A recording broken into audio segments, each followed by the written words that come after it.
Welcome to Talking to AI about AI. I've taken to talking to AI in the car, dialing back the playlists and podcasts. We work through ideas on business, my art, and realistic and sometimes far-reaching AI use cases. Today we're talking about Groq's recent announcement of their new chip that significantly speeds up inference. Inference being the stage where AI models apply what they know to a request, like generating a response or taking an action. Whatever, it's the magic of AI, and it typically takes some amount of time, but with these new chips it is quite a bit faster. So we're discussing what faster means, meaning what impact this actually may have on the industry. If you're wondering, this is my actual conversation with a chatbot where we verbally talk back and forth. What you're listening to is a slimmed down transcript just to cut down on the time, but it is the actual discussion then fed through text to voice AI to generate what you're hearing. This is my clone voice, and I've got Ruby with me, a completely made up collaborator voice. Yup. I'm Ruby and it's great to be here. Let's dive in. You got it. Hey there, listen, have a look at Groq, G-R-O-Q, look it up. It's a recently released startup that's come up with a different kind of chip for AI, apparently. It's an inference chip that dramatically speeds up and reduces the cost of processing by like 20 times. Before we dive in here, look it up and learn what you can about it. Groq has developed an AI inference chip known as the Groq LPU, designed for rapid, efficient processing in AI tasks, particularly large language models like GPT and Llama. This chip stands out for its impressive ability to process information quickly, boasting up to 750 tokens per second in some configurations, significantly outpacing traditional GPUs from major competitors like NVIDIA, Intel, and AMD. This performance enhancement promises to reduce latency and increase efficiency in AI applications, potentially transforming the speed at which AI tasks are performed. Great, you got it. So what I wanted to talk about is the impact this might have on various use cases. It's one thing to say, okay, it's faster, so it's more user-friendly. But it feels like the impact is so much beyond that. Here's a couple of examples. Since things are so much faster, applications can make use of prompting techniques that typically would slow down the process but improve the quality of the response, like chain of thought, telling it to slowly work through a problem or come up with a series of steps, then try to solve some problem. All of these require additional processing, but now the ability to be able to do that in an amount of time that does not change the response time seems like it means that so many more applications can have far more complex requests for generating better responses. And likewise, if it's truly 20 times faster, that means that applications and platforms can support 20 times the number of users or actions at the same cost.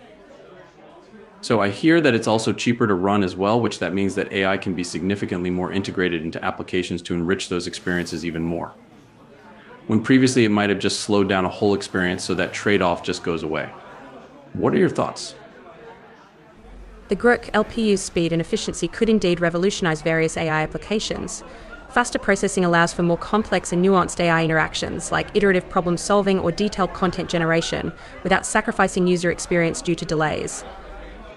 This capability could enable applications to handle more sophisticated tasks in real time, enhancing user engagement.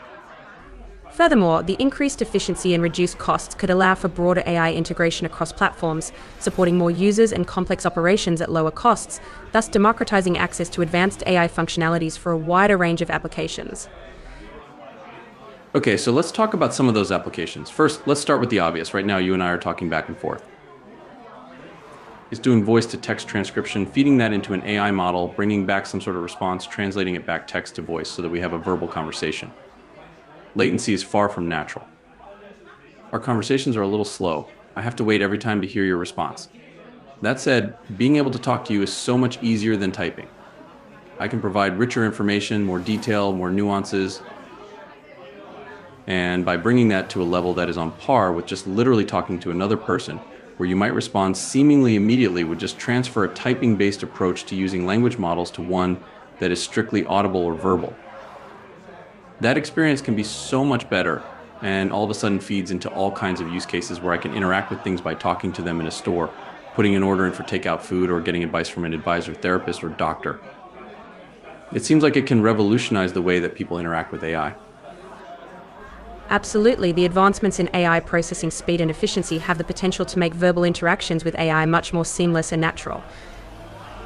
This could indeed revolutionize the way we interact with technology, making it possible to have real-time conversations with AI in various scenarios, from customer service and advice to personal assistance, without the awkward pauses that currently interrupt the flow of conversation.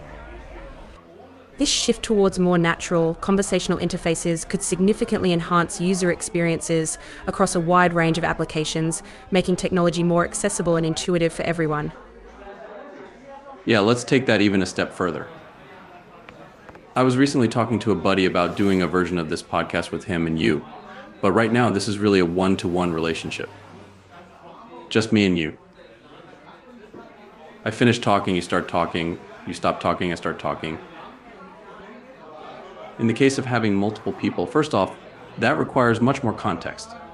I'm thinking of the context window of the amount of information being sent in. If I'm going back and forth with another individual and then you chime in at certain points, that means that the amount of data feeding in is bigger. But also, you don't currently have the ability to determine who's talking. You might still respond as if it was just me. But if you layer different kinds of models together, one being the language model as it is today, processing information and coming up with a response, and having another model that is trained solely on being able to detect different people by different tones, styles, or whatever that's required to determine who's talking, these two AIs can work together to be able to create a much richer group conversation experience and still manage things in a time that's natural. Integrating multiple AI models to enhance group conversations is a promising idea. One model could process the content of the conversation, while another could identify individual speakers by their voice characteristics. This would allow the AI to understand not just what is being said, but also by whom, adding depth to its responses and making multi-person interactions more coherent and engaging. This approach could significantly enrich the experience of using AI in group settings, making conversations flow more naturally and inclusively. Okay, let's think about a different use case. On the side, I'm an artist. I use AI in my work.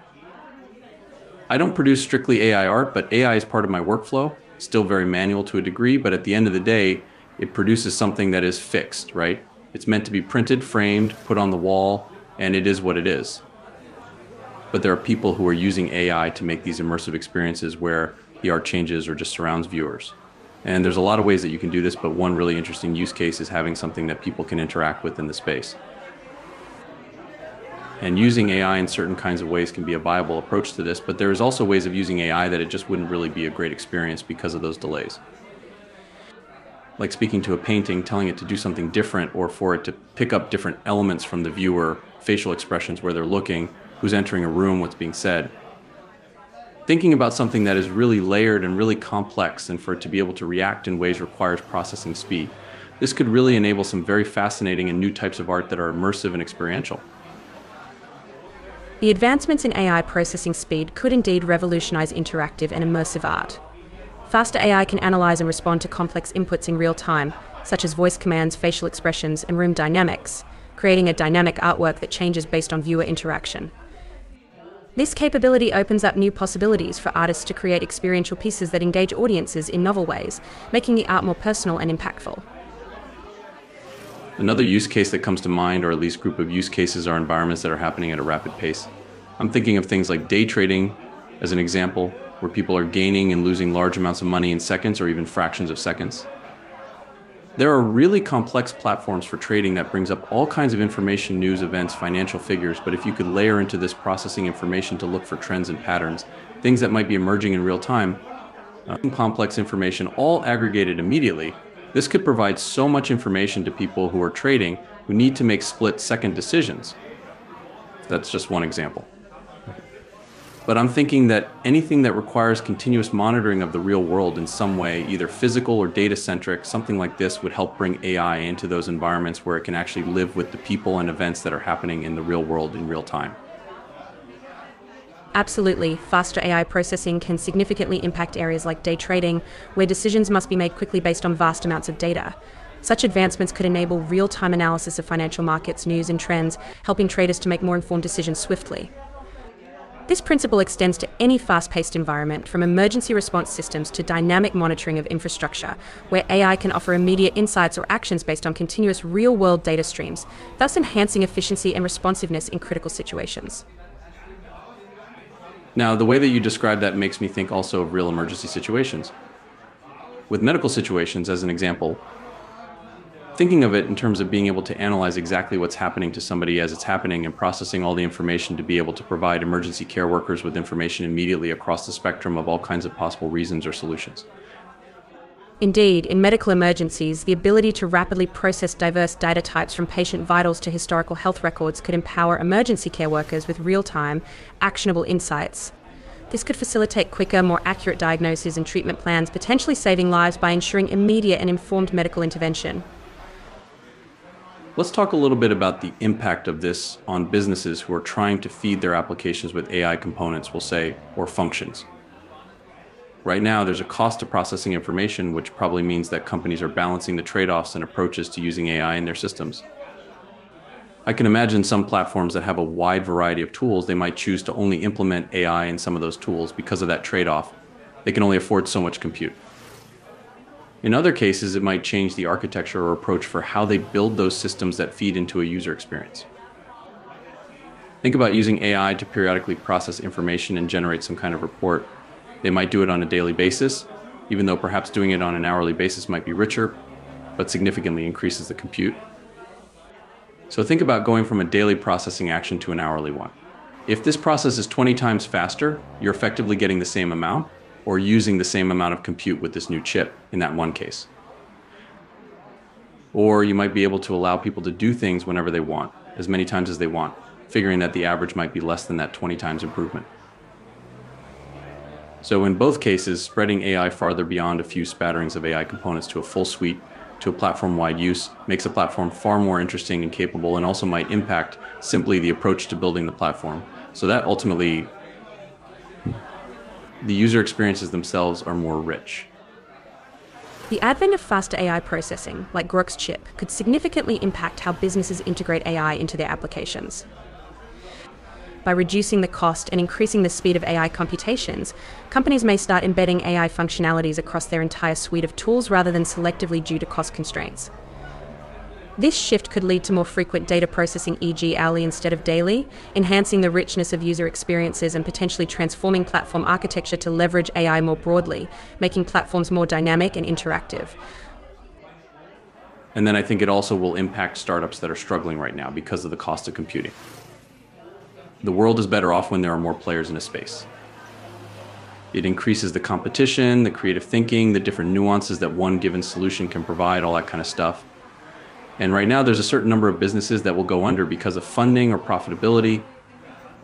If this reduces those costs, this will potentially keep more businesses open and also perhaps open up the doors for other businesses that simply couldn't afford to use AI at all.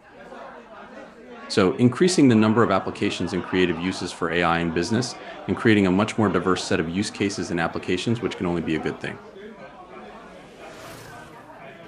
Absolutely, the reduction in AI computing costs could indeed be a game changer for startups and smaller businesses. By lowering the barrier to entry for AI integration, we might see a surge in innovation and competition as more companies are able to leverage AI technologies in their products and services. This could lead to a richer ecosystem of solutions and applications, offering more variety and specialized options for consumers and businesses alike, fostering a more vibrant and diverse market. This is great. Can you think of any other really interesting impacts that aren't covered by what we already talked about? One intriguing impact could be in the realm of personalized education and training. With faster AI processing, educational platforms can offer real-time, tailored learning experiences, adapting to the user's pace and style of learning.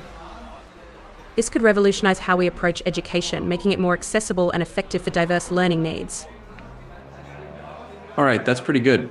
Before we cut off this conversation, can you think of any downsides? What are some of the risks or issues that you might see come from being able to process AI in near real time?